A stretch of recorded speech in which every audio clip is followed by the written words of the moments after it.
In the northern valleys of a land where trees whisper like old spirits and dirt paths twist through hills like forgotten veins, a boy named Keelan was born beneath a pale sky. His mother, Mariah, gave birth to him alone in a thatched hut with no midwife, only the sounds of rustling leaves and her trembling breaths to witness his arrival. When he entered the world, there were no cries, no sounds of life breaking through the silence, only the strange, solemn calm of a child who came into life wordlessly. From the beginning, Keelan was not like other children. He did not respond to the lullabies Mariah hummed as she nursed him. He did not turn when goats bleated or when thunder cracked the sky open. As he grew, his silence became a heavy thing that others began to notice. He did not babble, did not call out, did not make sounds of joy or pain. His eyes were alert, wild almost, but behind them was a world unreachable by voice or echo. By his 3rd year, the whispers in the village began. Elders said he had been cursed. Others claimed he was not human at all, that he had been born from something older and darker than flesh and blood. Children were told not to play near him. Some ran away when he approached, while others threw pebbles and laughed as he flinched or ignored them entirely. He did not understand their language, their mockery, their malice, but he felt it all, like wind pressing through his skin. Keelan began to wander. He learned the rhythms of the forest better than the ways of people. The towering fig trees became his shelter, their roots curling like arms around him as he lay in the dirt. He fed on wild herbs, chewed on tough leaves, and drank from puddles when the heat of the day wore heavy on his bones. Sometimes he returned home, covered in mud, his clothes torn and eyes glazed from sun and silence. Mariah never scolded him. Instead, she wiped his face clean with her shawl and held him close, whispering words he could not hear but could feel like warmth in her breath. Mariah bore the burden of the world's misunderstanding. Her neighbors spoke with veiled disdain, their pity often masking their cruelty. They called Keelan Beast Child, Wild One, and worst of all, Monkey Boy. The nickname echoed in the marketplace, in the gatherings at the well, in the children's cruel songs. They compared him to animals that lived in trees, beings seen as less than human, creatures to be mocked or feared. But to Mariah, Keelan was nothing short of miraculous. She had prayed for a child for 5 long years, through loss, through illness, through a marriage that crumbled like dry clay. She had waited. When he came, he was quiet. Yes, but alive. He looked at her with ancient eyes and reached for her face like he already knew it. She did not see a curse. She saw heaven's reply to her sorrow. Still, the village did not forgive his difference. As Keelan grew older, his behaviors remained strange to them. He moved unpredictably, sometimes running through others' farms barefoot, sometimes crouching for hours by the river watching insects swim. He never responded to scolding, never joined games, never obeyed instructions. His silence became unbearable to those who live by speech. His stillness was unnerving. They treated him like a ghost they wished would vanish. School was never an option. There were no special accommodations in a place where even basic education was a privilege. Teachers said he was too far gone, a waste of space. Some villagers suggested he be locked away, kept out of sight so he wouldn't disturb other children or bring shame to Mariah's name. But shame never found a home in Mariah's heart.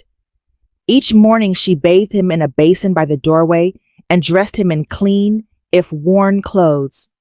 She taught him through motion, how to grind maize, how to sweep the dirt floor, how to pour water without spilling. She spoke to him constantly, though she knew he could not hear. Her love did not depend on replies. It came in endless waves, unspoken and unconditional. Mariah often sat with him under the old mango tree behind their home, watching birds dance through the branches.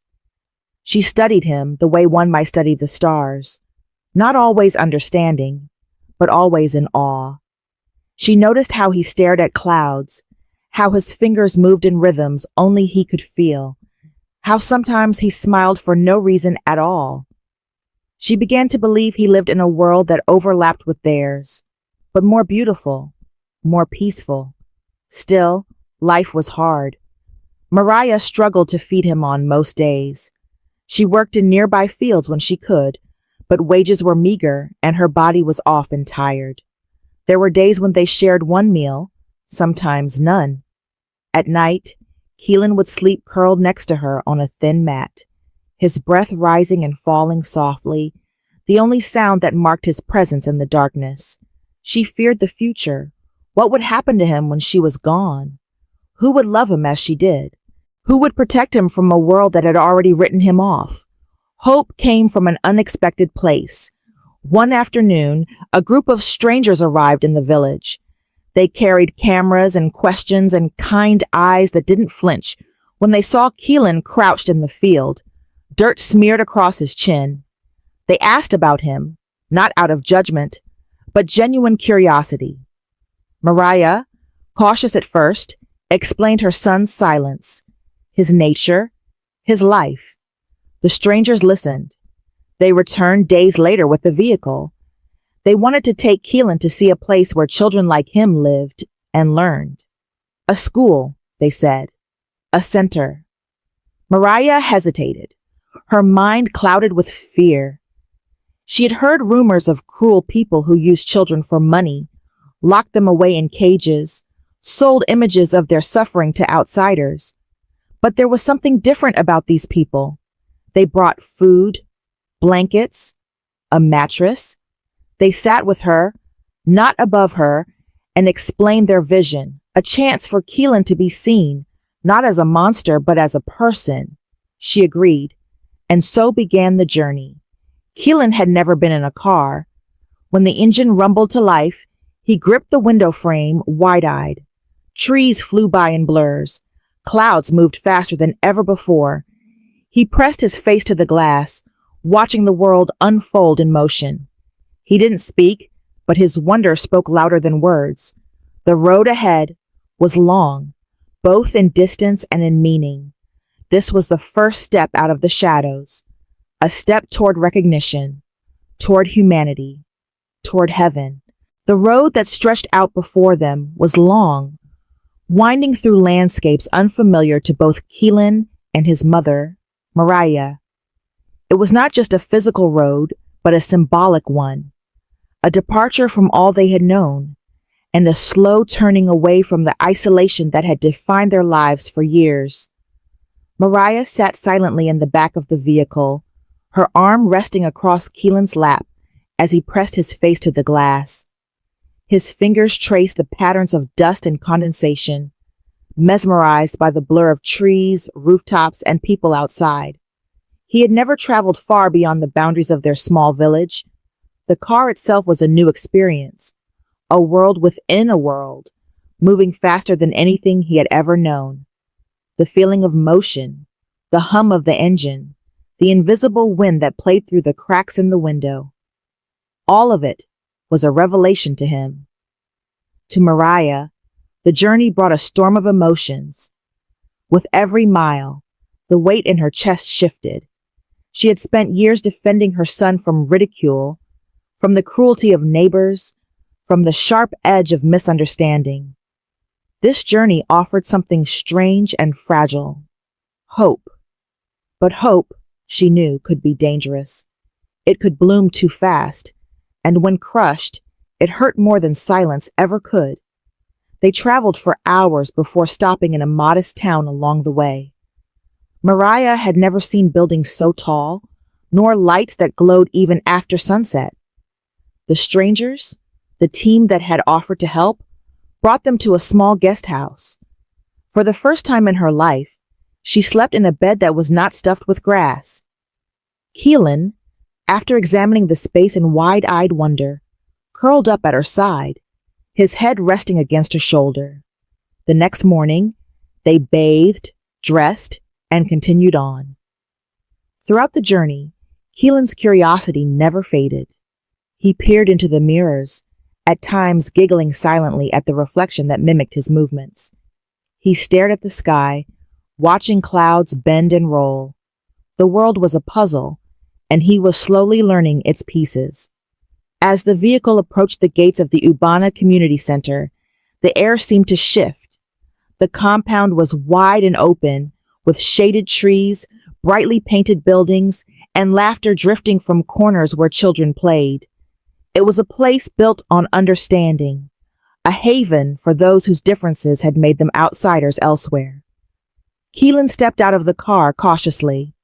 He looked around, sensing the unfamiliar energy of the place. Mariah watched him closely, her fingers nervously twisting the edge of her shawl. She was terrified that he would bolt, run, as he always did, when the world felt too large. But something stopped him. Children were watching him, not with fear or cruelty, but with quiet curiosity. A group sat beneath a tree, drumming on makeshift instruments, swaying to rhythms that seemed both ancient and spontaneous. Their faces bore unique marks, signs of their own journeys, birth defects, scars, twisted limbs. But in their eyes, there was light. Recognition. Keelan stood frozen at first, unsure whether to approach or flee. The sounds, though he could not hear them, vibrated through the ground and into his feet. He could feel the beat. His fingers moved to the rhythm instinctively, mimicking the drummers. Mariah watched as her son's body relaxed. His shoulders dropped. He moved toward the children, step by step, then sat among them as if he had always belonged. He didn't speak. Neither did they. But there was an understanding, a language of movement and expression that required no words. The staff at the center welcomed them with gentle smiles and warm gestures. They offered food, water, and a soft place to sit. Mariah kept her eyes on Keelan the whole time. She had never seen him this still, this open. For years, the only peace he had known was in isolation. Now, surrounded by strangers, he was calm, even joyful. The next day, the staff suggested they dress Keelan in a school uniform. It was part of a small exercise, not a formal enrollment yet, but a chance to observe how he might respond to the structured environment of a classroom. He looked different in the uniform. His unruly hair was brushed down, his face washed clean. He stood straighter somehow, the crisp white shirt tucked into khaki trousers. Mariah could hardly believe it was the same boy who once crawled through fields covered in mud. The classroom was modest, filled with sunlight and the low hum of activity. Children sat at desks, some writing, others painting. A few teachers moved between them, offering quiet guidance. Keelan stepped into the room hesitantly, his eyes darting between the children and the chalk-covered walls. At first, he retreated. The crowd unsettled him, but again, the calm returned. A young boy handed Keelan a colored pencil. Another moved aside to make space. Slowly, Keelan sat. He picked up the pencil, stared at the page, and began to draw. It wasn't neat. It wasn't clear, but it was something. A mark, a beginning. Mariah stood in the doorway, hand pressed to her heart. She had always believed in her son's potential, but belief had lived only in her imagination. Now it lived in color, on a piece of paper, in a room filled with acceptance. Later that day, they toured more of the center. Mariah was introduced to 3 children whose stories mirrored Keelan's in strange, beautiful ways. They too had been hidden, misunderstood, feared. One had been locked inside a room for years. Another had never spoken. A third bore facial features that villagers had once called monstrous. But here, they were students, friends, children. She looked at them and saw reflections of her son. Her heart ached with recognition. In a voice heavy with emotion, she admitted, not to the room, but to herself, that for the first time, she didn't feel alone. The journey that had begun with suspicion and fear was transforming. Mariah had worried that this place might be a trap, that her son would be used, displayed, exploited. She had even prepared herself to run, to report the strangers if things felt wrong. But they didn't feel wrong. They felt right. As the sun set behind the center's walls, Keelan played in the courtyard, not with animals or trees, but with children. He moved freely, sometimes mimicking the dance of others, sometimes spinning in his own rhythm. His eyes were bright. His hands reached for the sky.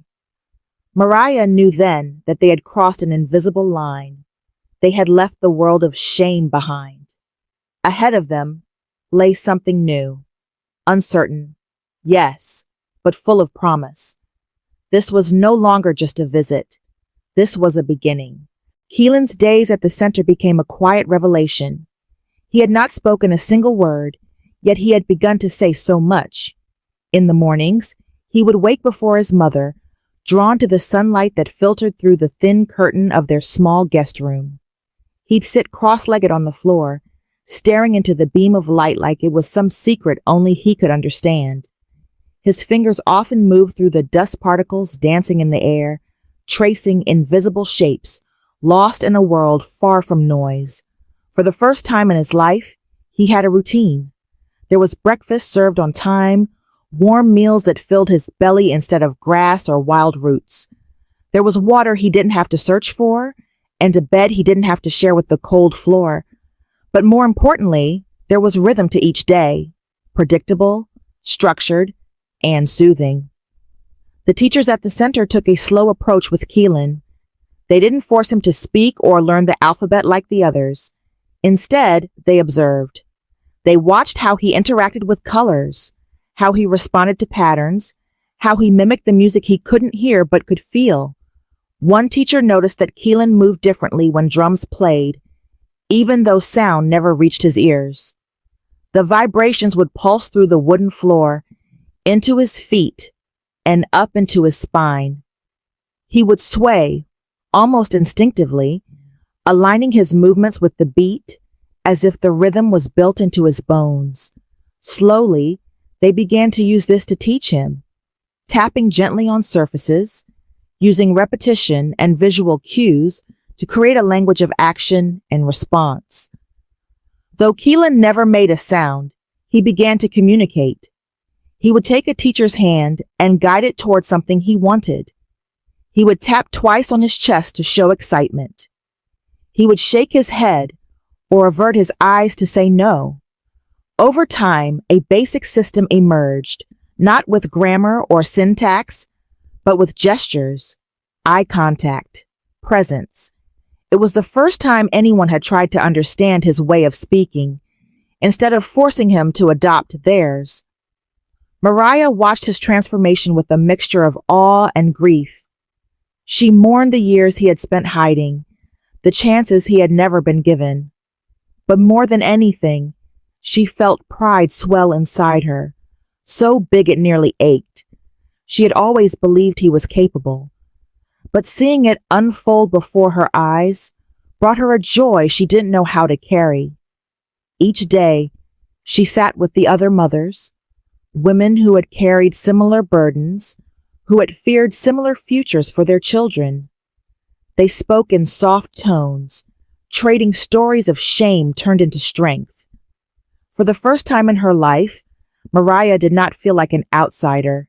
She found community. She found healing. One afternoon, the staff organized an art session for the children. The floor was scattered with colored pencils, paints, and brushes. Some children painted their families, others drew animals, rivers, or stars. Keelan, seated quietly in a corner, picked up a paintbrush for the first time.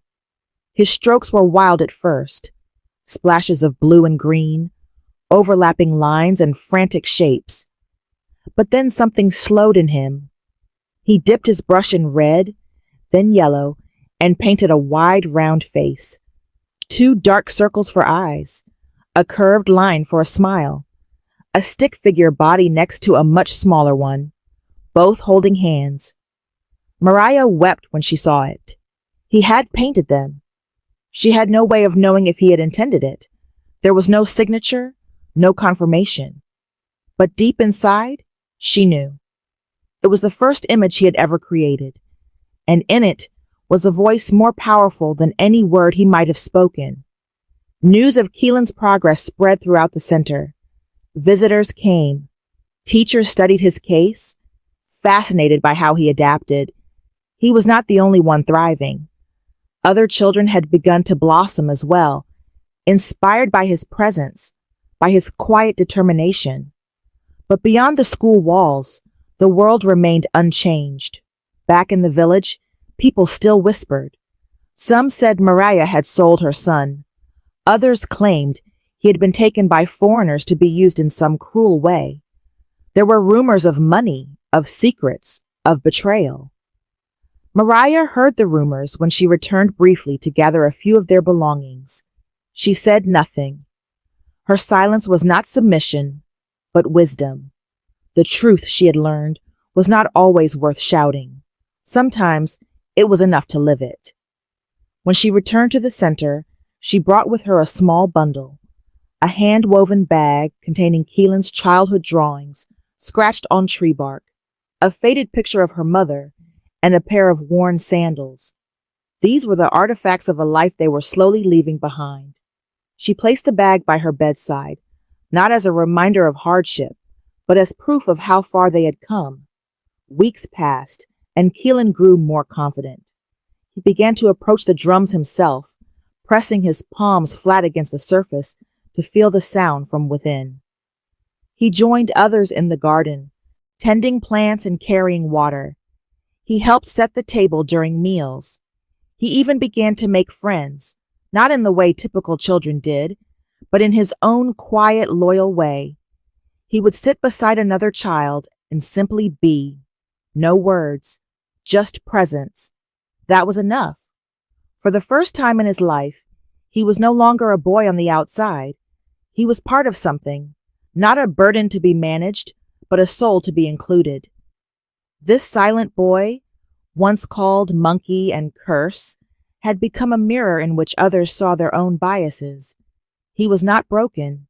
He was simply unheard. And now, at last, he had found a place where his silence could speak. The season began to change. The rains that once soaked the roads on their journey to the center had now washed the air clean, leaving behind skies so wide and open they seemed to echo eternity. The soil darkened with richness, trees stood heavier with fruit, and a soft breeze threaded through the compound each morning, like a whisper of calm, like something sacred. Keelan had now been at the Ubena Community Center for nearly 3 months. He no longer flinched when others approached. He didn't run from rooms filled with children. He no longer stared into mirrors with confusion, but with amusement. He had grown into a routine that nourished him. Meals on time, clothes kept clean, a sense of rhythm to his days. Though he still could not speak, his silence was no longer a burden. It had become a language of its own. He smiled more now, not always for a reason, but simply because his body had learned peace. Each morning, as the children gathered for their first activity, Keelan would be there, standing off to the side, waiting. He no longer hesitated. Sometimes he'd take a stick and draw shapes in the sand, practicing patterns a teacher had shown him. Other times, he'd sit near the garden and watch butterflies move from bloom to bloom. His presence was now part of the rhythm of the place. His quietness had become familiar, not strange, not unnerving, just Keelan. Mariah had changed too. Gone was the constant look of fear in her eyes. Gone was the guarded, anxious weight she had carried in her shoulders for decades. She had begun helping around the center, folding uniforms, preparing vegetables in the kitchen, sweeping classrooms. The small tasks gave her dignity, purpose, But more than that, they made her part of the larger whole.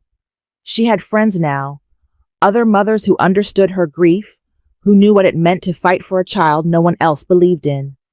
They would sit in circles after dinner, peeling cassava and trading stories. Laughter came easier now. It didn't carry the sound of despair anymore. It was real. Sometimes, when the other mothers spoke of miracles, Mariah would remain silent, not because she didn't believe in them, but because she was living one, and no words could describe it. Keelan's transformation wasn't sudden or dramatic. It had unfolded like dawn, slowly, steadily, until suddenly the world looked entirely different. The staff had begun preparing a formal report for Keelan's enrollment. They had already begun training him in basic sign language, adjusted to his specific needs and cognitive rhythms. He was responsive, curious, capable. Not in the same way as other children, but in his way, and that was enough.